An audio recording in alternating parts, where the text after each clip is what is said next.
waxaynu u ballansanayn inaan fadhiyo dhowra ku qaadanno kitaabka la yidhahdo alfuyuudaat alrabbaaniya fi alma'aahiri waalawraadi alqaadiriya ama soomaalida ay u taqaano manaaqibka loo yaqaano ama arbacada la akhriyee nafacana allaahu bihi la yidhaahdo. haddaba kitaabkani waa xasiila iyo miro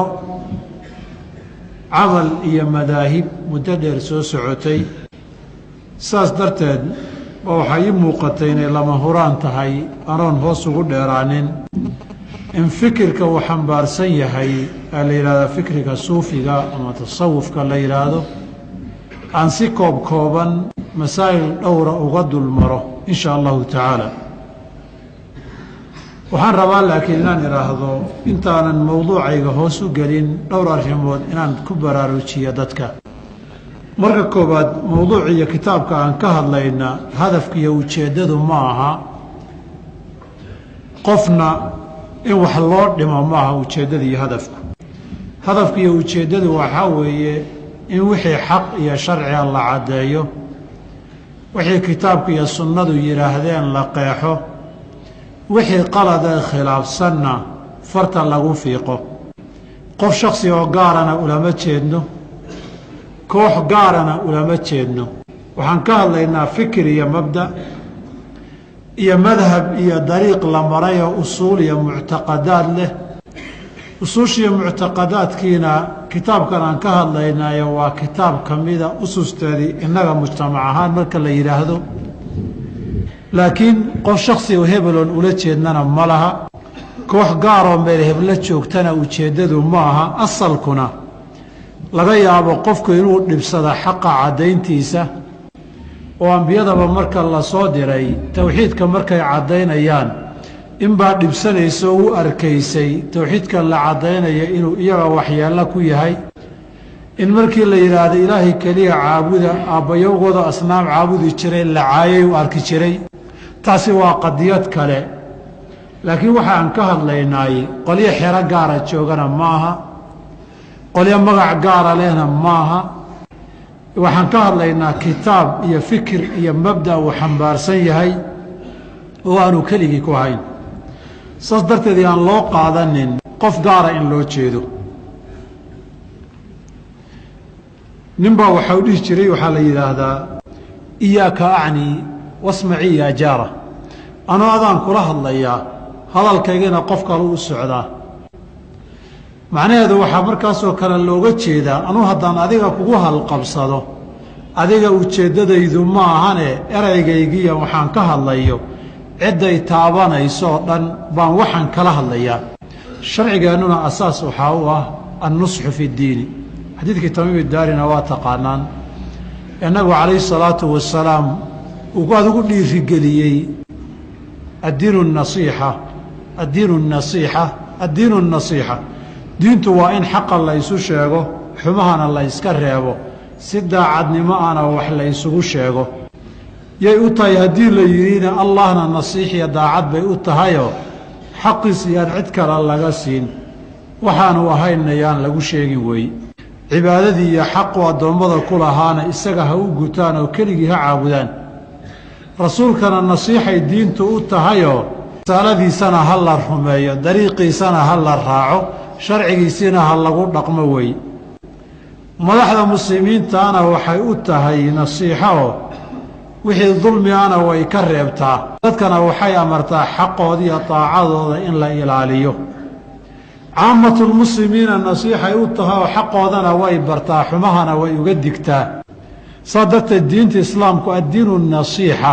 baa waxaa ka mida inay waajibka sharcigaa yahay qofku wixii qalad diineed ee uu arko ee ummadda luminaya inuu diin ahaan ugu sheego.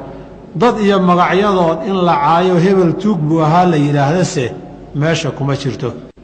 laakiin intaanan qodobka ka bixin aan mid idinku baraarujiyo, cay ma aha qofka haddii la caddeeyo inuu fikirkaasoo qalada rumaysnaa, cay ma aha.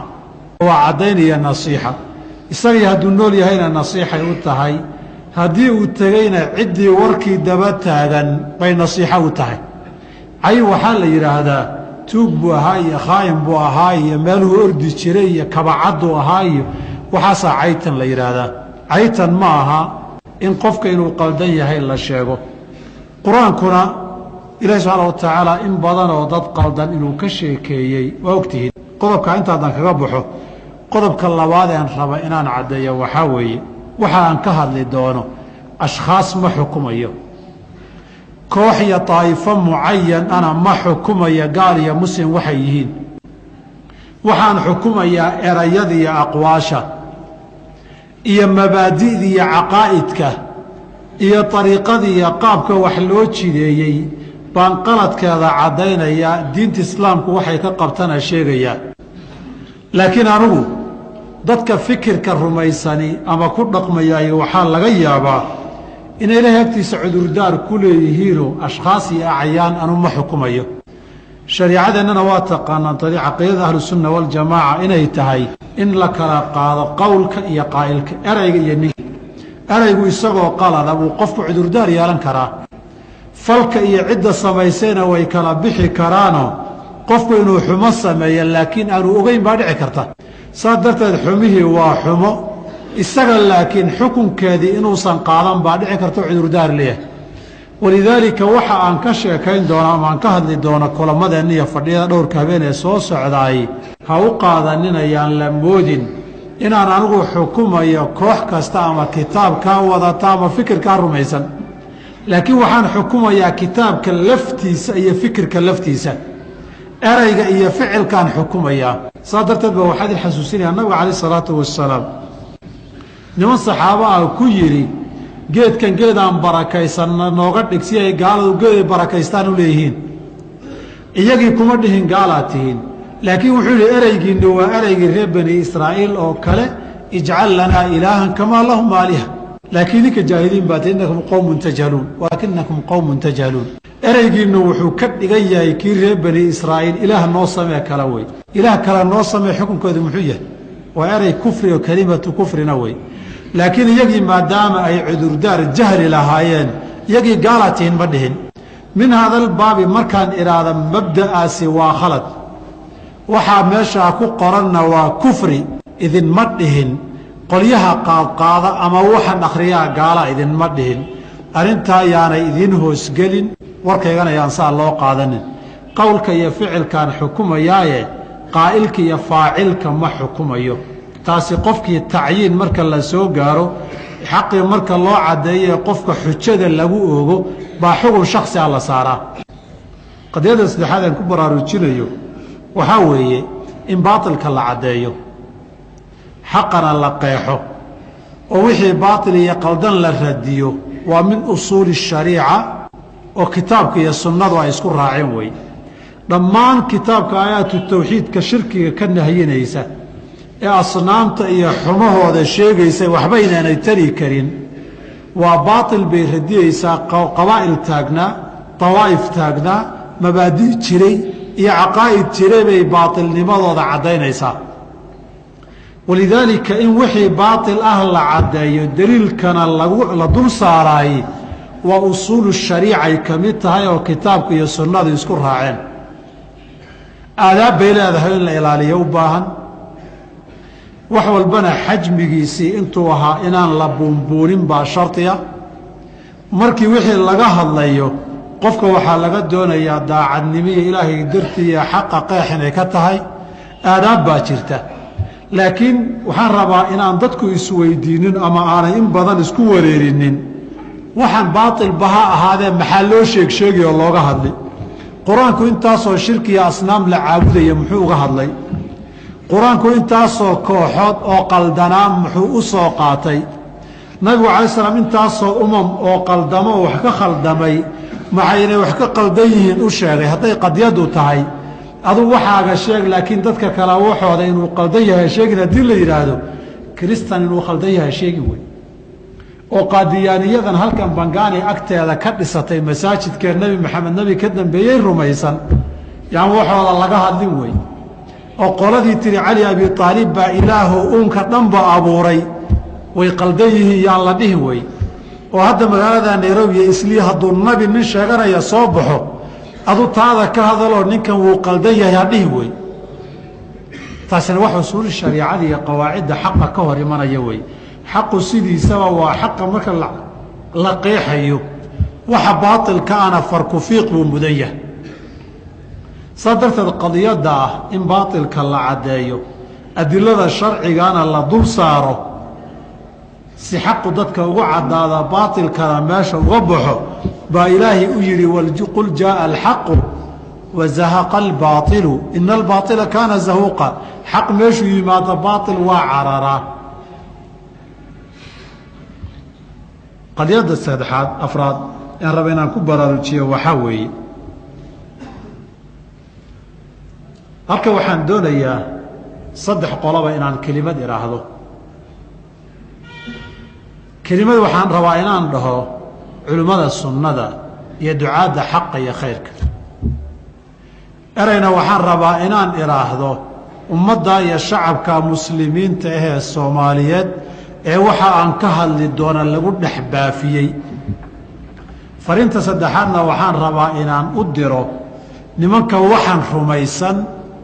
ee waxa aan ka hadli doono xaqa u haysta culimmada iyo ducaadda soomaaliyeed fariintaan u diraya waxaa weeye xaqa qeexitaankiisu kollaba inbuu xanuujin hadalla lama waayo hunuhununa ma dhammaato ibnulwasiir baa fi lcawaasim waalqawaasim marka uu radinayay ninkii walaalkii ahaa ee 7 mujallad lagu taabacay taxqiiqi sheekh shucayb arnaawd baa wuxuu ku yidhi culimmadu hadday dadka hadalkooda intay ka baqaan waxbaa la sheegi ay xaqii ka leexdaan lakaanuu khaafuu xaqiiran wa adaacuu kaiiran xaq badanna waa lumi lahaa waxaan waxba ahaynna waa laga baqay marka waxaan ugu yeerayaa dhammaan culimmadu baatilka iyo madaahibtiisa magacuu dooni ha wato muuqaalkuu doonina ha lahaadee si cadli iyo daliil iyo xujiya sharci leh inay xaqana u caddeeyaan baatilkana u radiyaan baabkan iyo wixii la mid ahna qiila waqaala iyo cid baa hadal dhihi aan looga hibaysan oon looga gaban in la noqdo dadki ilaahay uu ku tilmaamay inayna ilaahay dartii cabsi qabanin aan waxba aanay ka cabsanaynin ee nabigu calayhi salaatu wasalaam uu yidhi haddaydaan idinku dadaalin oodan toosnaanin ilaahay waa idin halaagayaa wuxuuna idinku bedelanayaa dad uu ku tilmaamay tilmaamahooda ka mid ahayd laa yakhaafuuna fi llaahi lowmata laa'im haddii aan la helin dad xaqa caddeeya oo aan wax kalaba xeerinin xikmadda sharcigu faray maahane ummaddiiyo dadweynuhu kelimadda xaqa a gaari mayso baatilkuna wuu fidi farina mujtamaca soomaaliyeed baan rabaa inaan idhaahdo walow fasaadu zamaan la isaga jiro dad muslimiina weeye oo islaamka guud ahaan jecel jahligu dhib badan buu keensadaa ahwaadii iyo xiisaduhuna qalad badan waa geliyaan laakiin guud ahaan waa dad muslim oo kooda faasiqa ahba ama xataa shirkiyaadka ku jiraba muslim ma tihid iyo gaal baa tahay uu ka dagaalamo weeye niman baa laga sheegaya aan soomaali ahayn oon muslin ahayn soomaalidu muslim mahee waardiyay ka yihiin iyagiina kuma dhaqmaan haddaad wax ka sheegtana lafahagay kuu dilayaan sida ninka waardiyaheen guriga xoolaha ku jira waxba ku lahayn laakiin haddaad u dhactiraadood inaad farataysa aad dabcda lafaha kuu dilaya taa wuxuu la cabirayaa isagoo xataa aan diin ahaan ugu dhaqmaynin baa inuu wax u dilo uu dhinta uu diyaaru yahay waxaa labaday dadka soomaalida ay ka mid yihiin muslimiinta aalu beytkooda jecel akhyaarta iyo saalixiinta iyo awliyada ilaahayna jecel hase ahaatee markii jahligu batay qiirada iyo niyada wanaagsanna aada yeelateen baa waxaan jirin diin laydinka dhigay oo wax baatilana xaq laydinku ekaysiiyey maadaama aydan kala garanaynin dadku carabi ma yaqaanaanoo waa cajab waxaan loo laqbaynin oon loo macnaynin baa loo akhriyaayoo la xifdisiiyaa ninkii su-aal keenana qalbigaaga ilaashaa la yidhaahdaa xataa hadday wax isweydiiyaan waa la handaday oo waa la cabsiiyey iyagoo ka baqaya iimaankoodii iyo islaamnimadoodii inay wax u dhimanto oo islaamnimo iyo tawxiidka adkaystoo ku dadaala leh baa waxaan diin iyo islaam ahayn baa diin looga dhigo hoosta laga geliyey. haddana carabi buu ahaayee looma fasirine duuduubkaa ku liqaa la yidhi milo barda duuduub baa lagu liqaaye say duuduubkii ugu liqeen bay in badan ku maqan tahay. laakiin markii wax gudaha wax loo galo ee la idiin macneeyo carabigan meesha ku qoran muxuu yahay baa waxaad noqon doontaan sidii carabigii hore u yidhi idan jala algubaaru satadri ataxtaka farasun am ximaaru. dagaalka boorka kacaya markuu kala dego baad ogaan doontaa waxaad saaran tahay ma dameer baa mise waa faras. markii waxaan la idiin laqbeeyo baad ogaan doontaan waxaad liqdeen ma xaq buu ahaa mise baatil buu ahaa. saas darteed khafladu jahligu waa waxa sababta ugu ah dadka shirki badan in la geliyo oo wax ilaahay ka fogeynaya ugu dhowaada la yidhaahdo oo wax lagu gaaloobay islaamnimo loo tuso oo shirkigii tawxiid looga dhigo. waa labada arrimood jacaylkii iyo niyad samaantii oo ku lamaanaa jahligii iyo waxaan aan cilmina la garanaynin carabina la aqoonin baa la idinka faa'iidaystay. somayda arag dadku khayrka markay jecel yihiin hadday jahli iyo aqoon la'aani jirto qaladaadka iyo qalloocu waa bataa. mujtamacannan soomaalida iyo muslimiintuba guud ahaan dadka waxay ugu jecel yihiin aalu beyti nabiyi sala allahu calayh waalih wasalam. walidaalika markii mujtamacii reer la yidhaahdo reerka dadkeennu ay wada qadariyaan qofnana aan xumo u quurin waa ciddii qoyska aalubeytka iyo sheegatiya asharaafta sheegata. laakiin waxaad ogtihiin intaasoo shaydaanon ahayn baa sheegatay magaciisay dan kale ugu gaaraan. nin waliba wuxuu garan intaasoy ama isku qoys yihiin ama qaraabo yihiin ama uuba yaqiinay asalkiisiiya reerkooda oo xagga sheeganaysa dan kale ka raadsanaysa. muxuu arkay dadkii oo aalubeytka nabiga jecel una dabacsan isagana dan kaluu lahaayee markaasuu dariiqaa ka soo galay. markii la arkay diinta inaad jeceshiin oydaan aqoonin baa la idinka soo galay ee jacaylka diinta wada. laakiin ceebtu jahliga weeye xaqa iyo diinta ha la barto kitaabka iyo sunnadana ha loo soo noqdo. masalada saddexaad dadka fikirka iyo kitaabkan aan ka hadli doono rumaysan baan fariintan u diri. anuu insha allahu tacaala ajal iyo cimri hadday igu sinto oo ilaahay yidhaahdo kitaabka waan ka hadli doonaa. kitaabka markaan gudihiisa galo afka wax kama sheegi doonee kitaabkaan miiska keeni doonaa. wixii aan ku qaldamo waad igu qabsan kartaan. waxa aan ku qorreenaan akhriyana kuma qorra waad dhihi kartaan. wixii xaqee ku qoranee waa baatil aan idhaahdana daliilkiisii xaqa waad keeni kartaan. gadaal lagama hadhadlo. bannaanka luqyada ana war lalama wareego. wax hortaa la yaqiinayna waxaan la aqoon baa la aqrinayaa lama yidhaahdo. kombyuutarkayga waxaan ku hayaa 650 kitaab oo tasawufku ay qoreen ama laga qoray. boqolkiiba 50 waan akhriyey. 650 laba u qaybi 325 kitaab baan akhriyey oo kutubta ay u badan tahay awyooda ay qoreen. kutubtii u dambayseen aqriyaya waxaa ka mid ahaa 3 kitaabo 4 kitaaboo uu leeyahay muxyidiin ibni carabi fusuus alxikam iyo inshaau dawaa'irna ay idinku mashhuursan yihiin sida dawaa'irta loo sameeyo iyo caalamku si u kala sarreeya iyo dariiqooyinka sida loo sameeyo ah. waxaa ka mid ahaa kitaabka labada mujallad ee kana atasawufu alislaami fi alaadaabi waalakhlaaqi doctor zaki mubaarak waa nin suufi ah oo inta aan ka hadlayno ee xumo aan sheegayno oo dhan rumaysan oo kitaabkiisa ku sheegaya oo aan qarsanayni inuu rumaysan yahay. haddana waxa laalay waxay raggiisi yidhaahdeen iyo rijaashoodii iyo kutubtoodii soo khulaasaynaya waxay dhaheen kuwii hore laga soo bilaabo allumac fi tasawuf ilaa kuwa laga soo gaaro waxaan aqriyey baan rabaa inaan sheego. ninkii dood ka qaba ama ereygaasi ma saxna dhihi kara doodna waa u furan tahay. mikrofoonkana waan siin meelaha yaan la warwareegino dariiqyada iyo luuqyada kanaa la yidhi iyo waxbaa kan iyo cali baa geel laayay iyo waxba yaan lagu wareegin xaqa iyo xujada kitaab iyo sunno weliba markaan kitaabkan ka hadlayo axaadiidta sunnada dhanba waan idinka dayn aayado qur-aanun baan idiin keeni doonaa sababtoo xadiidka inaad warwareegaysataan baa laga yaabaa laakiin aayad qur-aana musxafkiina waa la ysla yaqaan macnaheediina tafaasiirtii baa taalla kitaabkiina waan keeni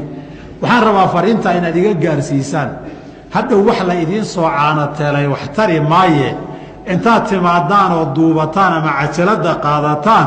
waxaan ku qaldama igu qabsada qaladkaad igu caddaysaan waan qiri waana ka noqon intaas kadib mawduucaan raba inaan ka hadlo insha allahu tacaala caawa la 4 ama la 5 xalaqiya jalsaan fadhiisan doonaa jalsada koowaad caawa waxaan kaga hadli doonaa horudhac ku saabsan sidiisiba zuhdiga iyo tasawufka iyo bashariyada abiicadeeda 2 tasawufka oo ka xaraka diiniya ah 3 tasawuf iyo suufi luqada carabiga iyo istilaaxa maxaa lagu yiraahdaa 4 tasawufka iyo bilowgiisii sida uu u soo koray sida uu u soo kobcay heerarkii uu soo maray 5 dadka suufiyada la yiraahdo ka fikir iyo mabaadi iyo tawajuhaan tabaqaadka ay lahaayeen waxaan ka hadli doonaa turuq iyo dariiqooyinku siday ku soo daahireen ay ku soo bilowdeen waxaa kaloon ka hadli doonaa insha allahu tacaala maxay dariishadaan iyo usuusha ay cuskata mutasawifadu maxay tahay waxaan ka hadli doonaa haddii alla yidhahdaa caqaa'idkoodu maxay yihiin ilaahay maxay ka rumaysan yihiin rasuulka calayhi salaatu wasalaam nabigeenna maxay ka rumaysan yihiin awliyada maxay ka rumaysan yihiin waxaan ka hadli doonaa madaarisu tasawuf madaarista ay lahaayeen ee tawajuhaadka iyo qawaacidda u kala dejisay iyo usuushoodii iyo raggii aasaasay ee loo tiiriya ka qaacida ka asal ahaan baa wax ka dhihi doonaa darajaadka suluuga ee tasawufka heerarku kala gaarsiisan yahay musamayaadkiisa baan qaybo ka sheegi doonaa insha allahu tacaala intaasaan soo koobkoobi doonaa wixii aan ka gaaro waxaan rajaynayaa fadhiga labaad walow kani qayb badan iga tagtay intaa wixii iga hara iyo dhowr arrimood oo kale aan ka hadli doonaa waxaan ka hadli doonaa dariiqooyinka iyo qaybo ka mid ah waxaan ka hadli doonaa haddii alla yidhaahdo aadaabu lmuriidi washaykhi ninka muriidka iyo sida sheekha khaliifada lagu noqday iyo aadaabta muriidka tarbiyada laga rabi iyo baan ka hadli doonaa waxaan ka hadli doonaa dikriga iyo awraadda dariiqooyinka iyo axsaabta ay leeyihiin iyo xadradaan ka hadli doonaa haddii alla yidhaahdo waxaan ka hadli doonaa waxaa la yidhahdaa shataxaatu suufiya markay jidboodaan iyo mirqaankoodaan ka hadli doonaa haddii alla yidhaahdo 5 waxaan ka hadli doonaa musطalaxaad iyo erayada ay adeegsadaan sida qawska iyo qطbiga iyo awtaada iyo nujabada iyo abdaasha iyo maqaam iyo axwaal iyo kashfi iyo ilhaam iyo waxyaabaha lamidka aan ka hadli doonaa haddii iyagaa la yidhaahdo iyo alfaraa iyo baan ka hadli doonaa haddii la yidhahdo waxaan ka hadli doonaa sideedaba waxaan dariiqooyinkan ay wadaani inaynan qadiya islaamiya saafiya ahayne mabaadi' kaloo diineed ku jiraan baan caddayn doonaa oo aniga ma aha iyaga kibaartoodii oo qirayaan keeni doonaa insha allahu tacaala sida shahaabuddiin sahrawardi iyo ninka la yidhahda alqushayri risaaladiisii iyo rag badan baan keeni doonaa haddii la yidhahdo waxaan wax ka tilmaami doonaa insha allahu tacaala qaybtaa waxaan ku soo gebagabayn doonaa assuufiyatu laysuu sawaan dhammaantood waxaan sheegay ma wada aha fadhiga 3aad iyo ka afraad kitaabkaan u khasisi doonaa kitaabka waxaan ka hadli doonaa haddii alla yidhaahdo kitaabkani yaa qoray muxuuse ku saabsan yahay waxaan sheegi doonaa tarjamada sheekh cabdilqaadir iljaylaani iyo kitaabkan jiilaani maleehay manaaqibka la yidhahdaa waan ka hadli doonaa haddii alla yidhaahdo waxaa kaloon ka hadli doonaa 2 qaybood oon raba kitaabka ku qoran oo inaan caddeeyo qaybta koobaadi waa kabaa'ir aan kufri gaadhsiisanin oo kitaabka ka buuxa ilaa 6-7 tusaalaan kitaabka idinka akhriyi doonaa ma wada koobi kare qaybta labaad waxaan ka hadli doonaa waxyaabo kufri sariixa gaalnimo cad ah waan nusuusta qur-aankana ku caddayn doonaa gaalnimo inay tahay laakiin aan gaarsiisanayn ilaahnimo in la sheegtay fadhiga ugu dambeeya 3 qodob baan ku soo qaadi doonaa haddii alla yidhaahdo kitaabkan waxyaabo badan oo ku qoran oo ilaa 18 intii aan ka gaaray idinka sheegi doono oo ninka kitaabka qoray ilaahay rabbulcaalamiin ahaa baan ahay u leeh baan idin keeni doonaa minhaaj lama horordee halkaa igu sugan waxaa kaloo caddayn doonaa waxaan oo dhan maxaa sababay oo keenay muxuuse yahay fikirka kitaabkani ku salaysan yahay oo halka uu abshir bacadla yidhi baabkayna lama geli karo baxar buxuur waaye baxar buxuurkaasaan ka hadli doonaa haddii alla yidhaahdo waxaan ku gebagabayn doonaa khitaamun wa tawsiyaat markii isha 4 fadhi haddaan ku dhammeeyo habeenka 5aad baan su'aalaha ogolahay inta kale wakhtiga su'aalo ma bixinayo waayo wakhtiguna waa igu yar yahay maadaduna way ugu badan tahay ayib waxaan usoo gudbayaa haddaba qodobadii aan rabay inaan ka hadlo qodobka koobaadii sideedaba insaanka basharigiihi wuxuu leeyahay abiica bashariyi oo maadada iyo nolosha iyo xayaatada aada isu raaciso amaceeda iyo maladaadkeeda iyo macmacaankeeda aada u hiigsata walidaalikay kutubta ilaahay soo dejiyeen nusuusta sharciga ee waxyigu bini aadamka kuma dhiirigeliso adduunyada raacraacoo xoolo samayso oo tabco oo ku dadaal uma dhiirigeliyo inta badan sida loogu dhiirigelinayo aakhara u shaqayso adduunyaha israacinin oo yididirada badan iska daa tani bitabcihi buu ku raacraaci waana halkii aadam laga raacaye isagoo jannada la geeyey ibliis ka soo galay xoolo badanna waad yeelan cimrigana waad noolaanoo waad waari baa laga soo galay hal adulluka calaa shajarati اlkhuldi wa mulki laa yabla waa abiica bashariya walidaalika mar kastaba taariikhda waxaa soo jiri jiray markii ummadda saa loogu yeedho markay nicamkiiyo dhaqaaluhu bato umamkoodiyo ka maamul ahaan u jirana quwa maal iyo dhaqaalaba ay yeeshaan dadku dhaqaalaha iyo xoolaha aada loogu fakadaayo wannaasu xayu yakuunu ljaahu walmaalu wey meeshii jago iyo xoolo lagu sheego unbay dadku kaa jiraan mar kasta waxaa garab socon jirtay dadka qayb ka mida inay dadaalaan oy dhahaan naftiinna ka xakameeya adduunyado nafta nolosha ku ciririyo nafta tarbiyeeya tarbiyatu larwaax ruuxda ha la tarbiyeeyo maqaamaad saroo rabbigeed ku xihan tahay ha la geeyo raacitaankan la raacaya waxyaabahan kalena adduunyadan iyo bifiirsigeedana ha la yska daayo taasi waa taariikhda bashariyada wakhti dheer bay soo jirtay walidaalika haddii aad akhrido falsafadii reer giriigga yunaanka ama kutubta laga soo guuriyey inay la daabacay ay qorayeen aflaatoon iyo aristo iyo madaaristoodii iyo doodahoodii iyo munaadaraadkoodii aqsaamtoodii ilaahiyaadka ahaa ama kuwii muslimiintaha ibnu siina shifaa iyo ninka la yidhahda baydaawi tawaalicu anwaari ay ku soo guurinayaan haddii aad akhrido in badan waxaa laga hadlayaa taqdiisu ruuxi ruuxdii in la tahiraa laga hadlayaa qadiyadaasi waxay soo jiri jirtay oy ka mabaadi noqotay intaanu waan akhriyay aqdam shayin fi taariikh ka mabda iyo fikrad ay noqotay fikirkii ka la dhihi jiray alfikr alghanuusi fikr alghanuusi kelimatu alghanuus waa kelimad griig asalkeedu yahay oo uga jeeda bimacna alxikmana way ku fasireen bimacnaa tasfiyatu ruuxi naftoo la tasfiyeeyo la taskiyeyna way ku fasireen fikru alghanuusi ilaa iyo hadda imtidaad buu leeyahayo rag asaatido oo dakaatiro oo waxaa jira rumaysan fikirkii ghanuusigo ilaa iyo hadda kitaabaad ka qoro internetka websaytya ku leeba naftan bashariga ah dunidan la keenay waa 2 qaybood jismi iyo ruux jismiguna wuxuu u iishaa dunida ruuxduna waxay u baahan tahay in la sifeeyo jismiga ay ka xoog badnaato marka ay ka xoog badnaatona taraqii maqaamaad bay samaysaa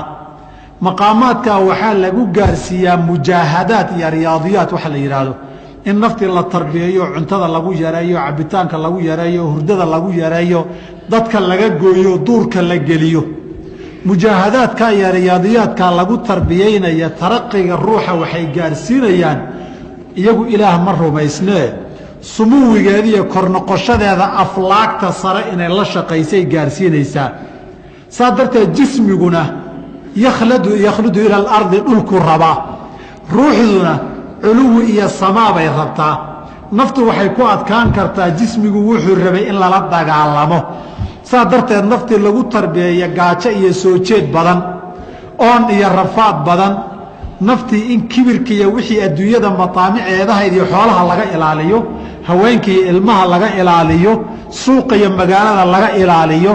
waa fikirkii qanuusiga ahaa xataa haddaad rabtaan hadda weebkan loo sameeyey afkaartii mabaadiida in la qeexo la yidhaahdo wikipedia la yidhaahdo tacriifkeeda waa ugu jeesaan alqanuusiya haddaad qortaan fikirkaasi wuxuu ka jiri jiray oo saldhigiisu ahaa ugu badnaa masar buu ahaa waana fikiray rumaysnaayeen nimankii qibطiyiinta ahaa ee fircawn uu ka soo jeeday walidaalika qaarkood waxay ku leeyihiin ninka fircawn la yidhaahdo markuu leeyahay ana rabbukum ulaclaa wuxuu ka hadlayey in isaga sumuwiga ruuxigee isagiiyo kooxdiisu ay gaareen aflaagtii sare ay qayb ka mida noqdeen oo culuwiga mansilada ay gaareen dunidana waxay rumaysnaayeen aflaaku tisca maamusha sida raazi kitaabkiisa oo asiru lmaktuub fii mukhaaabati alkawaakibi waاnujuum uu ku leeyahay in aflaaq tisca ay dunida maamulaan waa raaziga mafaatix lqadr tafsiirka iyo maxsuulka iyo iskale si kastaba ha noqotee fikirka sidaasihi wax soo jiri jiray buu ahaa fikirka isaga oo jira bay caqaa'idkii ka dambeeye ee samaawi ahaa yimaadeen walidaalika fikirkii markii u horreysaba wuxuu ikhtiraaqay oo galay nimankii reer yahuud ahaa ee tawreed rumaysnaa markaasuu nimanka diirooyinka samaystay iyo cibaada bil ilaahay marka la caabudayo heesaha iyabuu keenay sida asfaartooda ku qoranee markii xadrada aan gaaro aan soo guurin doono tawraad waxaan inay ka timid waa asalkeedii asfaaru tawraad sifru ayuubiya ay ku qoran tahay baa idiin soo guurin doonaa insha allahu tacaala markii ka dambaysayna nimankii nasaarada ahaa buu soo dhexgalay waana waxa sababka ugu ahaa inuu tasawufu nasraani inta uu bilowdo rahbanada ay galaan ilaahay uu yidhi warahbaaniyatan ibtadacuuha duurkaa la galo cibaadooyin laga dhisto meelo khaymada laga samaysto fikirkaa sidaasi waa fikirkii asalka u ahaa ruuxdani hadday heer min aahaarati waalqadaasati gaarto aflaagta sare iyo rubuubiyaday ku biiri kartaa ee asalka waa caqiidada taliidka ee saddexda ah alaqaanimu alaaa asalka waa weeye alab wاlibnu wاruux اlqudus soo ma ama markay idin wax cunayaan iyo ay idin leeyihiin labadan iyo labadan ay idin taabanayaan alab wاlibnu wاruux اlqudus saddexdan la idin taabanayo ilaah saddexdaas oo isku darmatay baa ilaaha bay yidhahdeen alibnu oo ciise ah sababtoo ah qadaaso markii gaaray kale baa ilaahay baa madaahir iyo tashakulaad yeeshayoo ciisuhuba ilaahoo suuro bini aadam ku soo baxay buu ahaa bay yidhahdeen waana fikirkii qanuusiga iyo afkaartii ruuxiga ahayd ee falsafada yuunaan baa asaas u ahayd wayse soo gudbi doontaa halkaa kuma istaagin haddaba bini aadamku sidiisaba mar kastoo inqimaas uu yidhaahdo xayaatada aada loo dhexgalo radu ficil baa yimaado qolo arrintaa ka xanaaqda oo taqashuf iyo cibaado duur baan gelaynaa tiraahda nasacaadkani waa nasacaad bashariya wey walidaalika xataa xilligii nabiga jirtay sala allahu alayh wasalam waad ogtihiin nabiga 3 nin baa gurigiisa tegey markaas waxay rasuulka ilaahay cibaadadiisay xaasaskiisa waraysteen cibaadadii baa la yaraatay waxay dhahay annaga nabigu isku mid ma nihinoo ilaahay baa jannana u ballan qaaday ka xoriya ku dambaba u dhaafay saas darteed annagu intuu sameeyo ka badan waa inaan samayno mid baa wuxuu yidhi anigu weligay haweenba guursan maayo ninna wuxuu yidhi anu seexanba maayo habeenba seexan maayo ninna wuxuu yidhi anigu weligayba afuri maayo nabigaa guriga markuu yimid baa loo sheegay sal nimankaa waxay rabeen taqashuf ziyaado ah oo tii nabiga ka badan laakiin nabigu arrintaa waa reebayoo meel ay ku socoto buu garanaya baabkan haddii la furo markaasuu u yeeray iyagii oo idinkasaa yidhi markaasay dhaheen haa wuxuu yidhi wallaahi waan ku dhaartay anaa ilaah idinku aqaana idinkuna cabsi badan anugu haweenka waa guursanayaa waa soomayaa waa afurayaa waana seexanayaa habeenkii waa soo toosayaa faman ragiba can sunnatii falaysa minii dariiqaygaa ninkii ka leexda wax kasii badbadan raadiya dhaliila aniga mid maa jidkaygii ma hayo saasuu nabigu yihi calayh isalaatu wasalaam arrintaa waxay tilmaamaysay nascadaa waxay ahayd naftusay meel darajo sara u gaarto adduunyadiiyo waxaadba intaa iska dayso cibaadaadka ku dadaal cabdillahi bni camr bn caas radia allahu canhu ardaahu markii uu guursaday gabadh baa loo aqalgeeyey ayaan baa ka soo wareegtay gabadhiiba warbu uma haye guriga markuu yimaado salaad iyo qur-aan akhris unbuuba ku jiraa gabadhii markii la weydiiyey waxay sheegtay hadal sarbeeba oo ninkan in cibaado isaga mashquulsan yahay camr bn alcaas oo aabbihii ahaana waa fahmay nin caqli badan buu aha saxaabiga radi allahu canhu ardaahu nabigu uu sheegay nabigu waa kii ku yidhi inna linafsika calayka xaqan rabbigaa xaq buu kugu leeyahay naftaadana xaq bay kugu leedahay reerkaaguna xaq bay kugu leeyihiin qofka ku soo booqdana xaq buu kugu leeyahay faacti kula dii xaqin xaqahu isu dheelitirow ina isu dheelitiraataa la rabaa waan duur geliyo islaan taaban maayo iyo guursanba maayo iyo habeen seexan maayo iyo maalin afuri maayo iyo biyo qabow cabbi maayo warkaas waa nasca insaan bashariya oo sharcigu inuu dabtiyo xukuma loo baahan yahay wa bi haada ba waxaan u soo gudbaynaa qadiyadani maadaama abiicada bashariga iyo fikirka taariikhiga uu sidaas ahaa ba waxaan leenahay tasawufku sidiisaba ka aa'ifa iyo ka itijaah marka laga hadlayo waa itijaah iyo wax aan u samaysan madhab diineed oo ku fiday caalamka islaamka markii hore qarnigii saddexaad ee hijriga isagoo laakiin ka afraad iyo ka shaksi waxaan loo samaynayo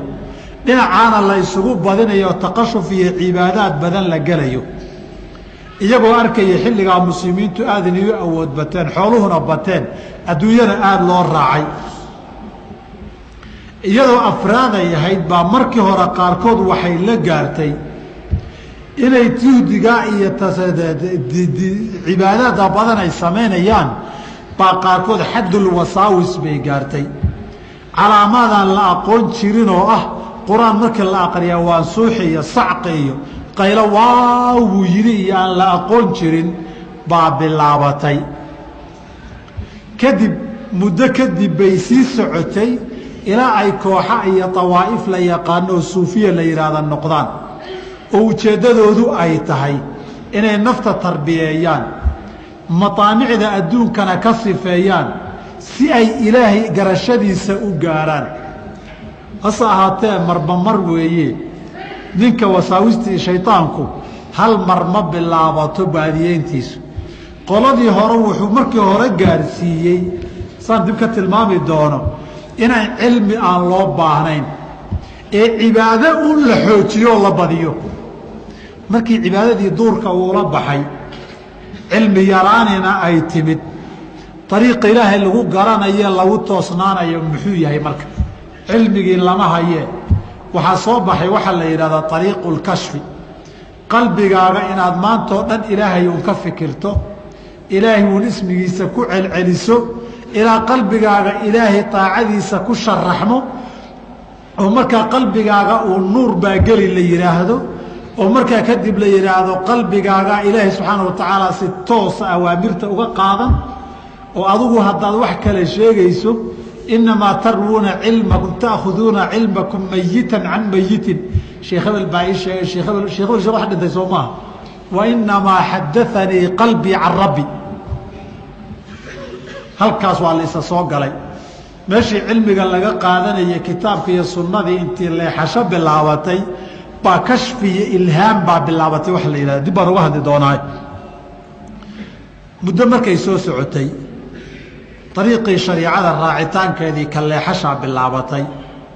xilli dhexdaa marka la soo gaaray qarnigii lixashanaad iyo qarnigii lixaad la soo gaaray baa si fiican waxaa loogu soo leexday ariiqii falsafada dad badan oo duurka galay oo meela ka dhistayna ruhbaantii nasaaraday daris noqdeen ay taraajimta taariikhdooda ku sheegeen inay raggaa mararka qaarkood intay wax weydiiyaan ay tala ka qaadan jireen. markii dambana niman falsafadii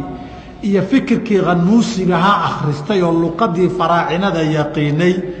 baa maqaamaad iyo tartiibaad tii aan ka fogeyn dejiyey. usuushii waxaa soo galay farisiintaa soo gashay ee majuusta dabka caabudi jirtay. waxaa soo gashay usuushii hindiga ee dadku tabaqaadka saddexda ahaayeen qaarkoodeena takaaliif sharciya waajibaadba saarayn ee barhama ku biiri jiray. halkaa waxdad xuluul walitixaad iyo waxdatulwujuud baa soo galay. markii dambe tasawufku wuxuu ku dambeeyey ka mabda ahaan diinta islaamka ka madax bannaan. ereyga aan idhi inaan idhi waa garanaya, dibna waan ka caddayn doonaayo anaa idin taabsiin doona markaan idiin keeno iyagoo leh fircawn ahlu jannu ahaa ana rabbukumulacalaadii uu yidhina xaq bay ahayd, runtii bay ahayd. anaa idiin keeni doona iyadoo fusuusulxikamkii muxidiin ibni carabi ku qoran baan kitaabka laftiisa idinka akhriyi doona haddii alla yidhahdo. warka markaan idin leeyahay marka waxay noqotay mabda iyo mabaadi uu fircawn ahlu janno ka yahay. ana rabbukumulaclaadi uu yidhina xaq tahay rabbigiisana isagu inuu yahay. muuse iyo isaga iyo doodoodiina dood baaila ay tahay, jannadiiyo naartuna ay tahay sheekaa caruureed dadka lagu maaweelinayo. intaba anaa idiin soo caddayn doono zaki mubaarag iyo marka ay yidhaahdaan aanin dhihi doona xaqiiqadu aakhiriya waxaan laga sheekaynayo waa dadkaa lagu kala dejinaya ee xaqiiqo jirta maaha. anaa idin taabsiin doona. calaa kulli xaal intaa ka badan yaanan ku dheeraanine siday ku soo bilaabatay aan hoos u sii gala marka iyo herarkii ay soo martay ilaa markii tasawuf uu soo baxay ereygan xaggee laga keenay laga yidhaahdo. labadii qarni ee hore nabiga calayh salaatu wasalaam saan soo sheegnay lama aqoonin, waxaan lama aqoon. zuhdi iyo cibaadaa jiray, kitaabka iyo sunnadaa haalib ahaa. dadka sharcigaa xukumi jiray, qof walbana dawaabidda sharcigu u hoggaansami jiray. ummaddu cilmigay qadarin jirtay, cibaado aan cilmi lahaynna nabigaaba caayay calayhi salaatu wasalaam. ninku waxbuu baranayaayo uu iska cibaadaystayna laba siman ma ahoo cilmigaa fadli badan oo nabigaaba yidhi wa fadlu lcaabid caalimi cala alcaabidi ka fadli lqamari leylata albadri calaa saa'iri اlkawaakibi.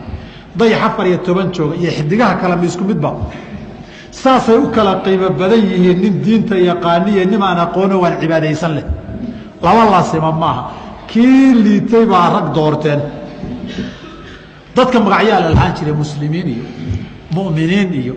badriyiin iyo saxaabi iyo taabiciyiin iyo magacyadaasaa la yaqiinay. cibaadadan aadka laysaga badinayeen cilmigu la soconina lama aqoonin, laakiin afraad iyo shakhsiyaad sameeyaay waa iska jiri jireen. ummad duni ballaaran oo China xuduudkeeda joogta oo Andalus joogto oo Spain iyo Portugal ay soo hoos galaan ama ay soo hoosgeli doonaan oo ku dhow Maghrib al-Arabi gaartay oo jasiiradda Carabta joogta oo Asia dhex qaaday intaa ila eg dad shakhsiyaadahoo si qalada u cibaadaysanaya ama sidii habbooneed ka leexanayaay cidima tira koobi karto buug iyo qalin lama daba socoto. nasacaad fardiya iska jireen marka.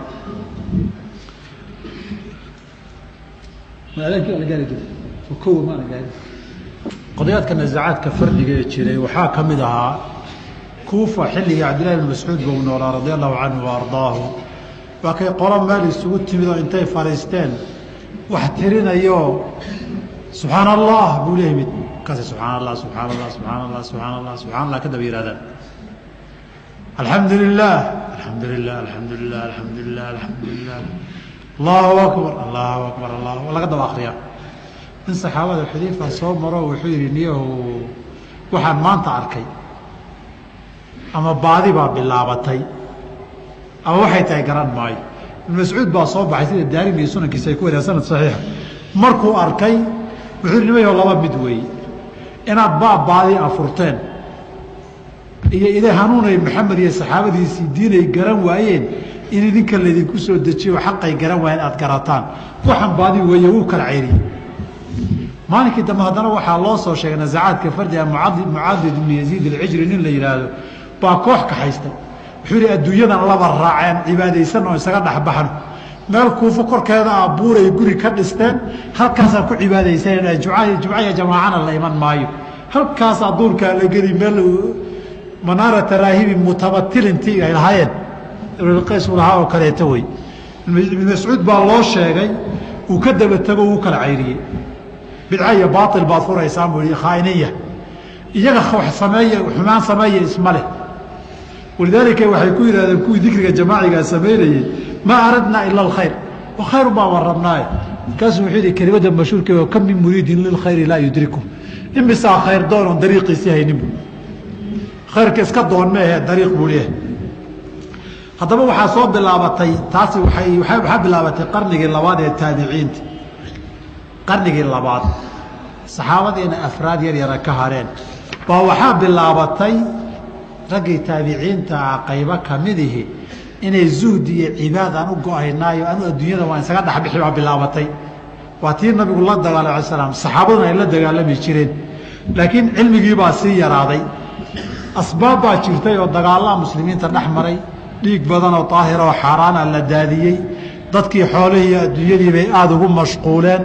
arrintii bay ka yar xanaaqeen dadoy dhaheen aan isaga leexanno kuufo oo kaleeto jamaaca ka soo baxdayoo aad baan waan toobad xasan xuseen ibni cali markii la dilay waxay la baxeen tawaabiin halkaasaa cibaadaad la akrinayaayoo la ooyayaayoo bakaa'iin nimanka ooyinta badnaa iyo nimankii toobadkeedka badnaa bay la baxeen magaaladii dadkii waa laga dhexbixiyo guryo gaaraa la isugu tegiyo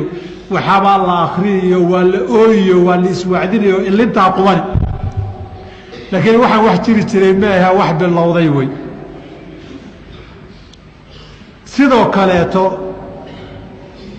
way soo socotay marka maalinba maalin bay soo socotay magacyay la baxeen marka alcubaad iyo aلzuhaad iyo alquraa iyo albakaa'uuna iyo magacyo saas oo kaleeta iyo alqaab baa soo baxday weliga lafdiga tasawuf iyo suufi lama gaarin lama yaqaan saa darteed dariiqa leexashadu mar kastoo la lumayo hal mar boqolkiiba boqol kuma bilowdo in yar buu ku bilowdaa kadibna wuu kobcaa jidkuna waa sii weynaadaa tartiib tartiib bay duruqdu u badataa ragga hore zuhaadda ahaa qaarkoodna cilmi bay lahaayeen qaarna aqoon cilmi oo badan ma lahayn rag badanoo mashhuura jirayo waxaa ka mid ah ibraahim ibn adham iyo malik ibni dinaar iyo bishr alxaafi iyo raabicat alcadawiya iyo rag badanoo ka mid ah cabdilwaaxid ibnu zayd oo ardayda xasan albasri ka mid ahaa iyo dadkaasi waxay bilaabeen nafta la cadaabo cuntada lagu yareeyo hurdada lagu yareeyo hilibka layska daayo hilibka way ku cayili layska xaaraantinimeeyo duhurka iyo banaanka la wareego guurka la iska daayo ilaa maalik ibni dinaar laga sheego laa yablugu rajulu mansilata asidiiqiina xataa yatruka zawjatahu kaanahaa armala ninku darajo sare ma gaadho ilaa islaantiisii uu la joogay garoob camal islaan laga dhinto agoona ay noqoto oosan danba ka lahayn wayawiya ilaa masaabili lkilaabi oo guriga intuu isaga tago meelaha ayda la seexdo si uu nafta u xaqiro waxaasaa bilowday oo kuwuu nabigu la dagaalamaya alay slam waa tasawaju nisaadi faman ragiba can sunnatii falaysa minii baa bilaabatay wax kitaaba ma laha wax sunno oo lagaga dayanayo ma laha walidaalika markaad taraajimta akhrida raabica alcadawiya iyo maalik ibni dinaar iyo ibraahim ibni adham iyo bishr alxaafi iyo cabdilwaaxid ibni zayd iyo markaad akrido maqaalaad iyo erayo iyo alfaad badana waxaad arkaysaa si cad nusuusta shareecada uga hor imanaysa suluuga guud ay lahaayeen cibaado inay badiyaan waa khayr laakiin qaabka ay u badiyeen iyo qaabka ruhbaaniyada ay bilaabeen hadyigii sunna kitaabka iyo sunnada ma ahayn nabiga sal slam walidaalika ajilaau taabiciin ajilaau aima waxaasoo kale ma samayn jirin kadib ninkii raggii uu kala cayriyey ibn mascuud iyo mucad ibn yaziid alcijli iyo ibn mascuud markuu dhintay waxaana bilowday duurkoodii bay camirteen guryahoodii bayna mar kale boorka ka jafeen masaajidda intii laga tago mawlacyo in laga cibaadaysto jumcada iyo jamaacada laga tago ama marmar la yimaadaa bilaabatay mudday iska soo socotay qaarkood baa waxaa laga hayaa erayo aan habboonayn sida raabica alcadawiya oo kaleeto erayo kelimaad dhib badan bay leedahay oo masaaligta iyo ta'wiilaadka sharciga aan masaaq loo helaynin alcishqu alilaahiya walxub alilaahi baan ka hadlay marka ay leedahay erayo badan oon habboonayn bay leedahay taraajimteedana abu nucaym fi lxilya iyo ibnu casaakir fii taariikhi dimishqiya ay ku soo guurinayaan bay leeyihiin calaa kulli xaal waxba tafaasiishooda hoos u geli maaya ninkii faahfaahintooda raba waa dad tegaye taraajimtoodii culimmadu waxay ka yidhahdaan bu-aadi xilligaas waxyaabo badan baa bilowday marka sidii cilmulkalaamku u soo galay ahlura'yiguna ay u bilowdeen baa tasawufkuna u bilowday tasawufkuna wuxuu ka bilowday ciraaq ciraaqna waa laba qayboodoo ciraaqu lcarab iyo ciraaqu lcajam saas uma taqaanaan ciraaqu lcajam qaybtan turkumaaniyiinta iyo akraadda iyo qaybaha waxaa la yidhaha ciraaqu lcajam qaybna ciraaqu lcarab baa la yidhaahdaa dowladdii farisna saldhigeedii baa caasimadeeda ciraaq bay ahaan jirtay magaalada madaa'in la yidhahdo baa saldhigeeda ahaan jirtay guryaha dahabka ka dhisnaan jireen sacd ibn waqaas uu furay marka afkaartoodii baa ciraaq ku dambayso nabiguna fitanka xaggaasay ka iman doonaan waa kay ku tilmaamay sala allahu alayh ali wasalam markii ugu horreysay haddaba nin la yidhaahdo axmed ibni caliy alhujaymi oo 200 hijradu markay ahayd dhintay ardadii xasan albasrina ahaa baa wuxuu dhistay meel buu dhistay gaaru ah oo uu fadhiisto ardadiisi iyo muriidiintu ugu yimaadaan halkaasaa qaarkood waxay yidhaahdaan aasaaska dariiqooyinkii ugu horreeyey halkaasuu ka soo askumay waana meeshii ugu horreysay islaamka dhexdiisa meel loo dhisay cibaadoon masaajidna ahayn cibaadana loo aadayo meel lagu soo cibaadaysanayoon masaajid ahayn markii u horreysay bay ahayd xilligaa kadib baa waxaa soo baxay ereygaa tasawuf iyo suufi baa soo baxday waxayna ka soo baxday badanka la yidhahdo ciraaq bay ka soo baxday weliba magaalada kuufay ka bilaabatay oo ahayd marihii qaybta faris iyo ciraaqulcajamka ugu dhowaa waxaana xilligaas ka horreeyey oo dhacay xilliyadaas xilligii daartii falsafada griiga la tarjamee ma'muun bay ahayd ee daarulxikma uu bixiyey suluukiyaadkii ahlu kitaabka ee ruhbanada laga soo qaaday wixii baa la isu keenay culimmadu marka waxay yidhahdeen suufi maxaa looga jeedaa qaar waxay yidhaahdeen horta suufi wax la baxa waxaa ugu horreeyey abu haashim ilkuufi abu haashim ilkuufi wuxuu deganaan jiray shaam shaam waxaa la yidhahdaa suuriya lubnaan iyo filistiin waxaana isku waqti ahaayeen sufyaan athawri jacfar asaadiqna la waqti buu ahaa shiicada awaa'ilkeedii iyo qudaama shiicuu ahaa dadkii aanaad guluwi u samaynin buu ka mid ahaan jiray kutubta shiicada markaad akhrido waxay ku leeyihiin abu haashim ilkuufi huwa mukhtaricu suufiyati suufiyadaba ninka aasaasay bilaabay abu haashim ilkuufi weeye haddii awaa'ilu shiica haddii uu yahay mukhtaric suufiyana uu yahay inay ooli walaal yihiin inta waa ka aragtaan soo maa qaarkood waxay yidhaahdeen maya ninka u horreeye bilaabay wuxuu ahaa cabdak ninka la yidhahda ama cabdilkariim la yidhaahdo oo 210 dhintay baa suufi wax la baxay u horreeyey xaari almuxaasibi oo mualifiinta suufiyada lagu xisaabo baa ninkaa ka sheekaynaya wuxuu leeyahay ninkaasi kaana min طaa'ifati nisfi shiiciyatin طaa'ifo nusnus shiicuu ninkaasi ka yimid oo kuufo ka jirtay laakiin nin bidaca radin jira oo malti la yidhaahdo isaga wuxuu leeyahay zindiiqaan muslim ahayn buu ahaa ma ahayn buu leeyahay muslim ninkaasi oo adduunyadoo dhan waa xaaraam nimanka yidhi buu ahaa wax la cunum wax kale ma banaano adduunyadana imaam caadila waxaanayna ma banaano waxaana wixii shiicada weyu leeyahay ibnu nadiim ninka la yihahda kitaabka fahrasad ka qoray isagu wuxuu leeyahy waa ra'yiga saddexaad intaanu arkay jaabir ibni xayaan oo ardaygii jacfar asaadiqa 208diina dhintay baa waxaan bilaabo suufi waxa yidhahda ugu horreeyey waana min kibaari shiicati buu ka mid yahay aimada shiicada kibaartooda ay ku daraan falaasifadana waxay yidhahdeen nin falsafi u ahaa waa ninkan cilmulkimiya iyo loo tiiriya jaabir ibni xayaan alfaylasuuf alkabiir alkimyaai ay yidhaahdaan wey saddexdaba isku soo ururiyo saddexda qowle ninkii ugu horreeyey la sheegayo saddexdaba shiicay galeen wuxuu meeshuu ka yimid haddaba maanta kadib ay weydiin waayo saddexdii taariikhaan ugu horreysay loo tiiriyey saddexdaba taraajumtoodii raggii wax ka qoray suufiyadii laftoodii baaqinaya tashayuc inuu ku jiray nimanka amay shiico ahaayeen lafdiga suufi haddaba luqad ahaan qaar waxay yidhaahdeen wuxuu ka yimid min asuufi dharka suufka ay xihan jireen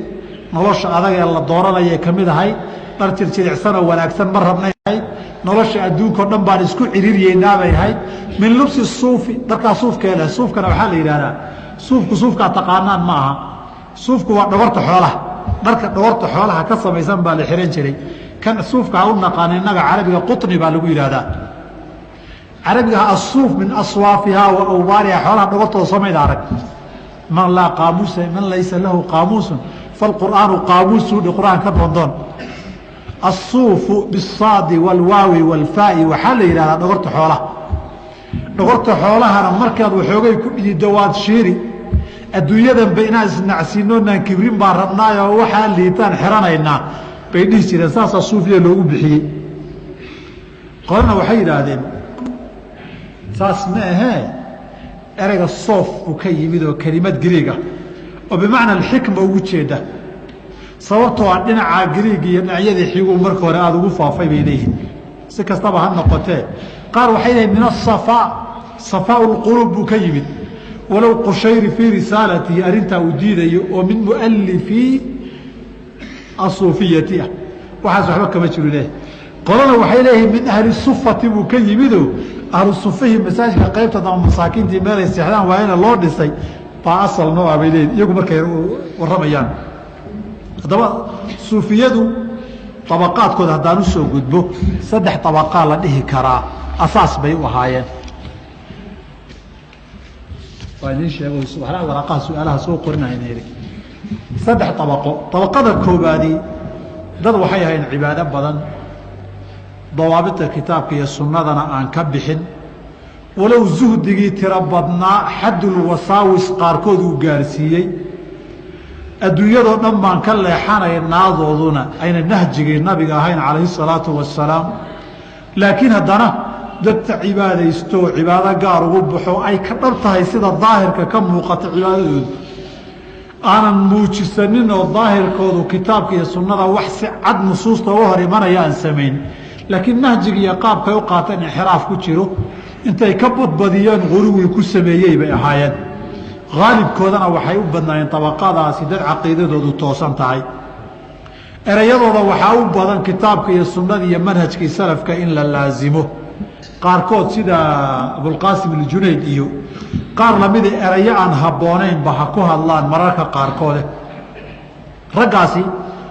tayaarka abaqadaasi waxaa ugu caansan abulqaasim aljunayd alkhazaaz ninka la yidhah oo 298 dhintay oy suufiyada u yaqaanaan shaykhu aa'ifa ama sayidu aa'ifa waana shakhsiyaadka aqwaashiisa ay aadka u ictimaadaane ereyadiisa aadka ay u soo guuriyaan gaar ahaan altawxiidu walmacrifatu walmaxabatu markay ka hadlayaan isaga wuxuu shaykh u ahaa oo isagana saameeyey laakiin abaqadoodan aan ahayn oo isagu culuumtii kitaabka iyo sunnada uu kul xiriir la lahaa ay ka reebtay ninka la yidhaha dunnuuni ilmisri oo isaga gadaan uga hadli doono marka dunnuuni ilmisrina waxyaaba erayo aan fasiri doono asaxwu iyo almaxwu iyo ashaaxaatu iyo alfanaau iyo albaqaau iyo baa ku badnaa junayd wuxuu diidi jiray rag abaqadooda aan ahayn laakiin la waqti ahaayoo dinnuuni iyo rag lamida loo tiiriyo oo dhihi jiray takaaliiftu darajooyinka qaarkeed markaad gaarto takaaliiftu way kaa dhici oo waajibka kuma saara waxna xaaraan kaamaha arrintaa ereyadiisu aad bay ugu soo noqnoqotay inuu waxaas ka digayo laakiin tii baa markii dambe hirgeli doonta aad waxaa saamayn ugu lahaa